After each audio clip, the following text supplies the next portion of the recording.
ہم دشمن کے سامنے کھڑے ہو گئے، رسول اللہ صلی اللہ علیہ وسلم نے ہماری صفیں بنائیں، ایک صف نے نبی کریم علیہ السلام کے پیچھے کھڑے ہو کر نماز پڑھی، نبی کریم علیہ السلام نے ایک رکوع اور 2 سجدوں میں ان کی امامت کی۔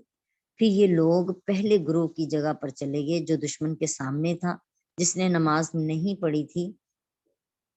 اور وہ آ کر آپ کے پیچھے کھڑے ہو گئے، اور نبی کریم علیہ السلام نے ایک رکوع اور 2 سجدوں میں ان کی بھی امامت کی۔ پھر آپ نے سلام پھیر لیا۔ پھر ان میں سے ہر ایک گروہ نے بقیہ ایک ایک رکوع اور 2 سجدے کی، جس نے آپ کے پیچھے پہلی رکعت پڑھی تھی، اس نے بقیہ رکعت لاحق کی طرح پڑھی، اور جس نے آپ کے پیچھے دوسری رکعت پڑھی تھی انہوں نے بھی بقیہ رکعت ادا کی۔ امام محمد از امام ابو حنیفہ از حماد از ابراہیم روایت کر رہے ہیں، جب امام اپنے اصحاب کو نماز خوف پڑھائے تو ایک جماعت امام کے ساتھ نماز پڑھے اور دوسری جماعت دشمن کے سامنے کھڑی رہے، اور جو جماعت امام کے ساتھ کھڑی ہے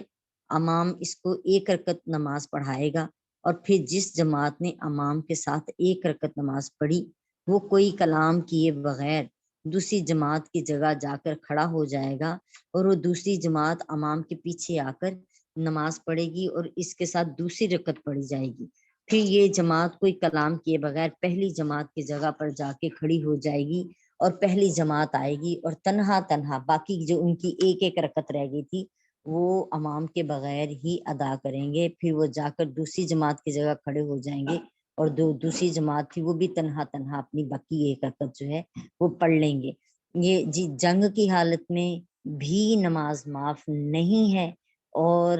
اس حالت میں بھی نماز ادا کرنے کا حکم ہے۔ تو اس کا طریقہ ہم ان اگلی آیات میں پڑھیں گے بھی انشاءاللہ تعالی کہ جنگ کی حالت میں کیسے نماز پڑھنی ہے، اس کا طریقہ کار بھی قرآن پاک میں بتا دیا گیا ہے۔ یہ احادیث سے بھی ثابت ہو رہا ہے کہ کس طرح پہلی رکعت ایک ایک رکعت دونوں جماعتوں نے ادا کی ہے نبی کریم علیہ السلام کے پیچھے، امام کے پیچھے، اور دوسری رکعت جو ہے باری باری آ کر ایک ایک جو ہے وہ حفاظت کرتا تھا، دشمن کے سامنے کھڑا ہو جاتا تھا، اور دوسری جماعت جو ہے وہ جا کے اپنی نماز ادا کر لیتی تھی۔ اور اگر جنگ میں بھی نماز معاف نہیں ہے تو یہ آیات ہمیں کیا سبق دے رہی ہیں؟ یہ بتا رہی ہیں کہ زندگی کے بھی کسی شعبے میں ہماری نماز کی معافی نہیں ہے، ہمیں جس حال میں بھی ہوں نماز ادا کرنی ہے، اور قرآن پاک کے ورڈز ہیں کہ جیسے بھی بن آئے نماز کو ادا کر لو، جنگ کی حالت میں بھی، اور جب امن کی حالت میں آؤ تو پھر اسی طریقے سے پڑھو جیسے اللہ تعالیٰ نے پڑھنے کا حکم دیا ہے۔ اسی آیت کا اگلا حصہ ہے، اور یہ لوگ ہتھیاروں سے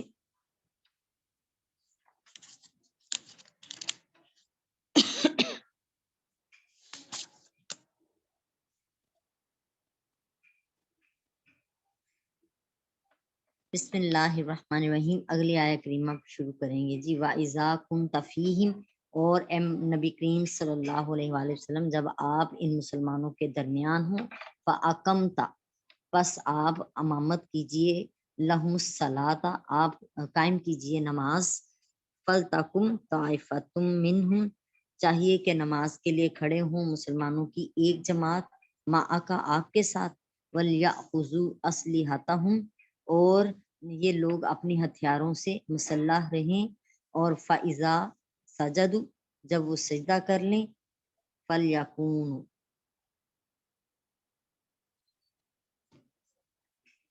بس چاہیے کہ ہو جائیں، من ورائکم، ان کے پیچھے، وَلْتَأْتِ طَائِفَةٌ أُخْرَى، اور مسلمانوں کی دوسری جماعت جو کہ جنگ کے لیے کھڑی تھی اب وہ آ کر نماز پڑھے، لم یصلوا، جنہوں نے بھی نماز نہیں پڑھی تھی، فلیصلوا، پس چاہیے کہ وہ نماز پڑھے، معاکا، آپ کی امامت میں، ولیأخذوا حذرہم، اور چاہیے کہ وہ بھی اپنے اسلحہ کے ساتھ مسلح رہیں، یعنی اپنے ہتھیاروں کو اٹھائے رکھیں، پکڑے رکھیں۔ وَدَّ الَّذِينَ كَفَرُوا، کافر تو یہ چاہتے ہیں، لَوْ تَغْفُلُونَ عَنْ أَسْلِحَتِكُمْ، کہ تم اپنے اسلحہ اور ساز و سامان سے غافل ہو جاؤ، وَأَمْتِعَتِكُمْ، اور وہ تم پر یک بارگی نہیں، فَيَمِيلُونَ عَلَيْكُمْ مَيْلَةً وَاحِدَةً، ایک بار ہی ٹوٹ کر تم پر حملہ کر دیں، ولا جناح علیکم، اور تم پر کوئی گناہ نہیں، کان بکم ازم من مطر، اگر کوئی تم میں سے، اگر تم بارش یا کسی بیماری کی وجہ سے، او کنتم مردا ان تدعو اسلحتکم، اگر تم بیماری کی وجہ سے ان اپنے ضروری سامان کو یا اسلحہ کو رکھ دو، وخذو حذرکم، اور پکڑے رکھو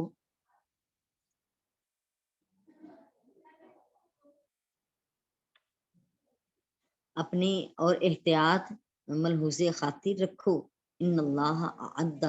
للکافرین عذابا مہینا، بے شک اللہ تعالیٰ نے کافروں کے لیے ذلیل کر دینے والا عذاب تیار کر رکھا ہے۔ آیت نمبر 102 ہے جی، جو ہم نے پڑھی ہے، ترجمہ پڑھتے ہیں اس کا محاورتاً، اور جس کا ابھی ہم نماز خوف کا کر رہے تھے،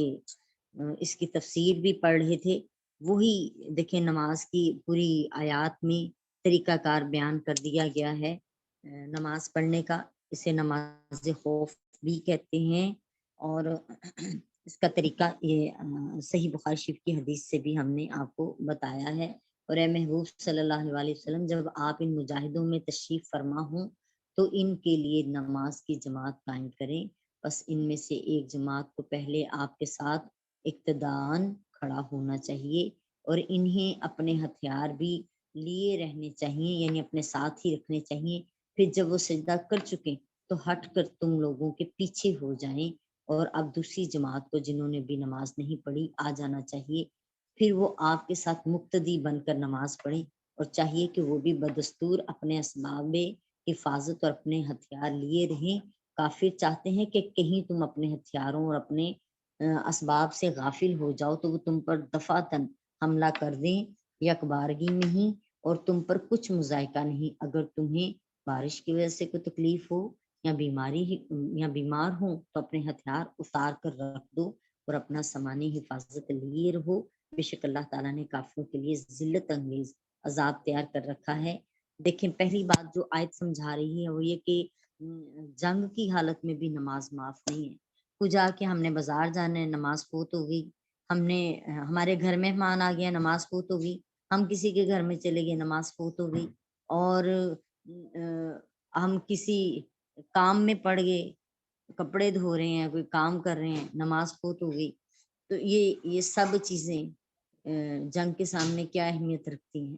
یہاں تک کہ بیماری میں بھی کہا گیا کہ کھڑے ہو کے نہیں پڑھ سکتے، بیٹھ کے پڑھ لیں، بیٹھ کے نہیں پڑھ سکتے لیٹ کے پڑھ لیں، لیٹ کے نہیں پڑھ سکتے اشارے سے پڑھ لیں نماز، لیکن نماز کی معافی نہیں ہے، جنگ کی حالت میں نہیں ہے تو امن کی حالت میں کیسے ہوگی معافی اس کی۔ اللہ تعالیٰ ہمیں نیکی کی ہدایت نصیب فرمائے، اور ہم سمجھیں کہ نماز کے کیا راز ہیں، کہ ان 5 اوقات میں اللہ تعالیٰ نے ہمیں اپنے بارگاہ میں حاضری کا شرف بخشا ہے، تو یہ ہمارے اپنے لیے ہی خیر و برکت کا باعث ہے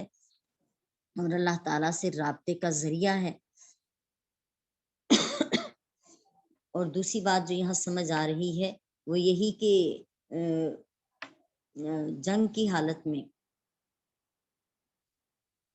ہم نے اپنے اسباب انہوں نے اٹھا کے رکھنے، ہتھیار اٹھا کے رکھنے کا حکم دیا ہے، تاکہ یہ نہ ہو کہ کافی لوگ یہی سمجھیں کہ یہ غافل لوگ ہیں تو اب ان پر ہم حملہ کر دیں گے۔ اور اس کے ساتھ ساتھ اگر کوئی تکلیف ہو تو اللہ تعالیٰ فوراً ہمارے لیے احکامات کو آسان فرما دیتا ہے، عذر ہو، عذر شرعی ہو تو فوراً ہمیں سہولت دیتا ہے، اور کہ جیسے بنائے ویسے ہی کر لو۔ جیسے بیماری میں یا بارش کی وجہ سے اگر ہتھیار نہیں اٹھائے جا رہے تو ہتھیار اتار کر رکھ دینے کا بھی حکم دیا گیا ہے، کہ آسانی کے ساتھ۔ اللہ تعالیٰ تو ہمارے لیے آسانی ہی چاہتے ہیں اور ہم پر احکامات کے بوجھ ہلکے فرماتے ہیں، اور اللہ تعالیٰ ہمیں بھی اپنے مالک کے سچا بندہ بننے کی توفیق عطا فرمائے اور ہم اس کی ہی بندگی کرتے رہیں۔ فَإِذَا قَضَيْتُمُ الصَّلَاةَ فَاذْكُرُوا اللَّهَ قِيَامًا وَقُعُودًا وَعَلَى جُنُوبِكُمْ فَإِذَا اطْمَأْنَنْتُمْ